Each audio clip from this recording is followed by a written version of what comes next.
তাকবীর, ইসলামী ছাত্র শিবির জিন্দাবাদ জিন্দাবাদ, কোটা না মেধা, আমাদেরকে গুলি করে নিয়ে কেউ ভয় দেখাবেন না।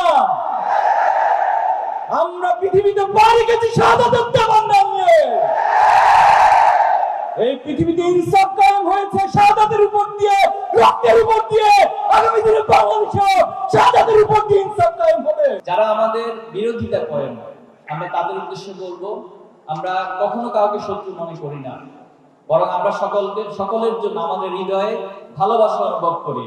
আমরা জানি যারা আমাদের শত্রুতা করেন তারা না বুঝে সেটা করে, তারা হয়তো দুনিয়ার কোনো স্বার্থের কারণে সেটা করে। আমরা তাদের প্রতি বিনীত অনুরোধ করব, আপনারা আপনাদের বিবেক দিয়ে ইসলামী ছাত্র শিবিরকে বিবেচনা করবেন এবং আমরা তাদের জন্য দোয়া করব, আল্লাহ যেন তাদেরকে বুঝার তৌফিক দান করেন।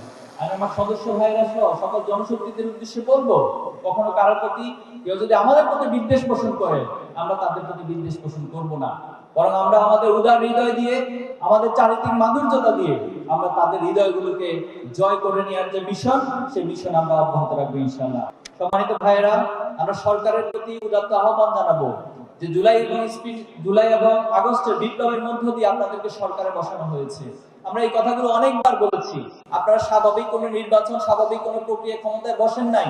আপনারা আমাদের দেশের শত শত হাজার হাজার শিক্ষার্থীদের, আমাদের দেশের ছাত্রদের, যুবকদের, রিকশাওয়ালা, শ্রমিক, এই রক্তগুলো, এই জীবনগুলোর উপরে আপনারা ক্ষমতায় বসেছেন।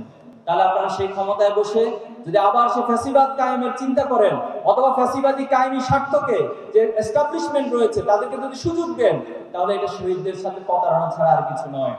আমরা তাদের প্রতি উদাত্ত আহ্বান জানাবো, এই রক্তের সাথে বেইমানি করবেন না। এটা শুধু পরকালে শাস্তি পাবেন না, এই দুনিয়াতেও আপনাদেরকে শাস্তি পাইতে হবে। আজকে কতটা দুঃখের সাথে, কষ্টের সাথে আমাদেরকে দেখতে হচ্ছে, বলতে হচ্ছে, আমরা এই সময়ের মধ্যে অতিবাহিত করতে হচ্ছে। আমাদের জুলাই আন্দোলনের অন্যতম সহযোদ্ধা শরীফ ওসমান বিন হাদিকে নির্মমভাবে হত্যা করা হয়েছে। এটা কিভাবে সম্ভব? এবং হত্যা করার পর আমরা জেনেছি ওনাকে গুলি করা হয়েছে 2টায়, অথচ বাংলাদেশের যে সীমান্তগুলি রয়েছে সেখানে নিউজ গিয়েছে সন্ধ্যা 7টার পর যে আপনারা পাড়ি বসান, চেকপোস্ট বসান। এই কেমন আচরণ করেছেন আপনি?